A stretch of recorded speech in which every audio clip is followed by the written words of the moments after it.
hidden gem amongst diamonds. This village exudes art and tradition.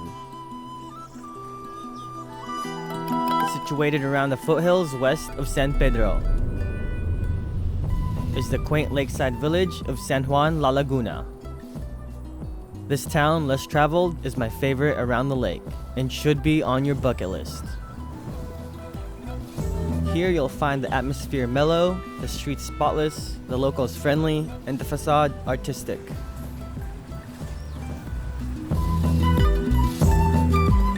This place has many murals, artistry, and crafts scattered and displayed around the village. Though San Juan is just around the corner from San Pedro, it is significantly less touristy. Part of the reason why you'll see less tourists and expats in this part of the lake is because of a local law in the area that prohibits purchasing land to outsiders. While you'll still find English-speaking locals, it isn't as common as San Pedro.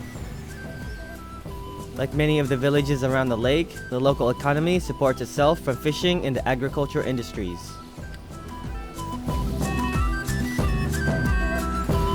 San Juan is also located near several coffee farms in the surrounding area, which makes this the perfect place to book a tour to see one of those plantations, as well as visit the several coffee shops around town. This place also has a rich history for its weaving tradition, which you can take a class in learning how to do. As you wander these streets, you'll notice how well kept and clean the streets are.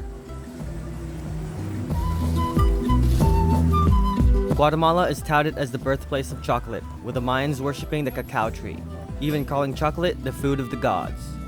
The ancient civilization also revered chocolate for its aphrodisiac qualities. You can take a free chocolate tour or workshop for 150 quetzales at Licor Maroon, the local chocolate factory in town. The free tour takes walk-ins, but for the workshop, make sure to contact them beforehand, about a day or so they can have everything prepared.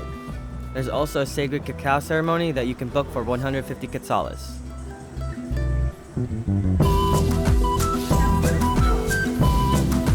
The first process is planting the cacao tree.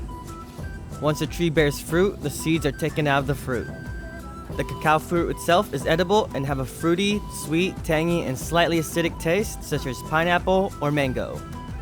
They then store the seeds with banana leaves inside a wooden box to dry for about a month, only mixing them once a week. In the next process, the cacao seeds are then roasted for about 10 to 15 minutes.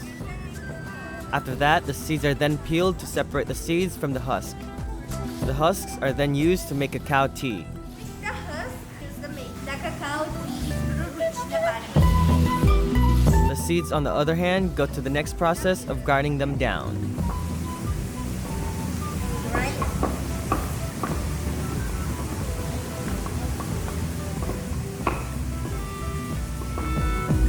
In the next process, they add sugarcane molasses to add a bit of sweetness.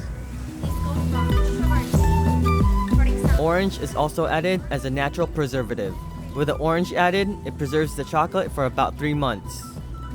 The next stage is where they add flavor to the chocolate, such as coffee, cinnamon, sea salt, mint, and so on.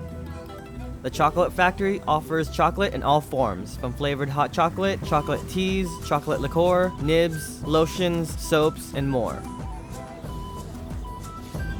After you've indulged yourself with chocolate, you can go on a hike. This town is the gateway to the Indian Nose Trail hike if you're thinking of hiking the long route. It takes about 2 to 3 hours to get to the top. The summit of the Indian Nose sits at 7,217 feet, or 2,200 meters. For a far less strenuous hike is the Mirador Cerro de la Cruz, also known as Quiaquiachuan Hill. Located right outside of the village, this foothill offers the best view of San Juan La Laguna. It's a 30 to 45 minute hike to the top.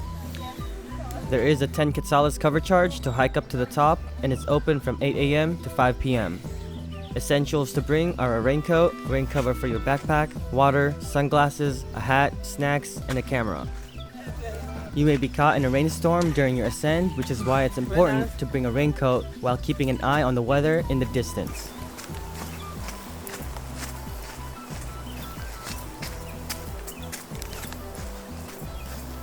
Fortunately, rain only usually lasts 30 minutes to a few hours tops, but there are exceptions and severity can play a huge factor. Halfway through is a small shop stall that serves drinks and snacks, not to mention a place to take cover if you're caught in a downpour during your hike.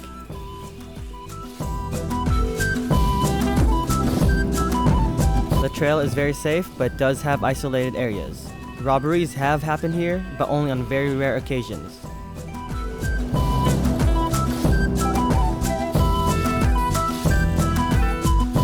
Once you've reached the top, you'll be treated to a panoramic view of the surrounding area. At the top of the hill is an observation deck that overlooks the lakeside village, with shaded benches for you to relax and enjoy the view. It does tend to get crowded, so my advice is to either go early or later in the day, as you'll avoid most of the rush. There are also a couple of police stations at the observation deck that will check your ticket.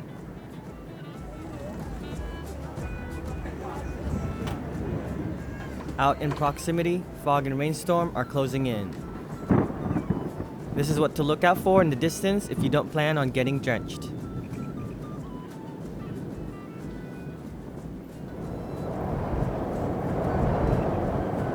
All in all, I felt safe throughout the hike, even when carrying all my camera gear.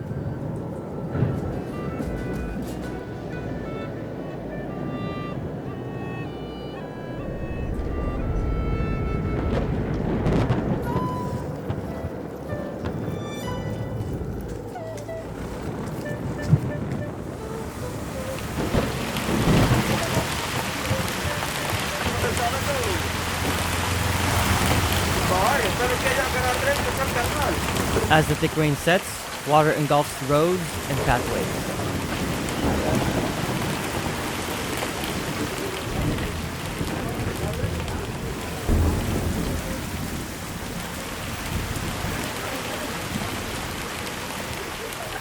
This town is as beautiful in the rain as it is in the sunshine.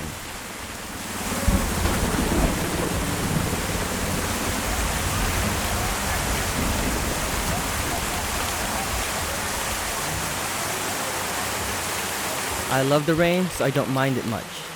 It just adds to the character of your journey. Getting caught in the rain is a common occurrence in these parts, so always be prepared.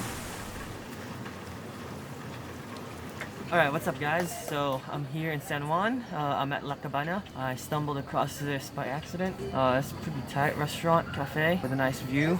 San Juan has been my favorite village so far. It's pretty small, but yeah, I like the vibe here. People are very friendly here. Yeah, check out La Cabana. Yeah, so I'll see you on the next one. Cheers.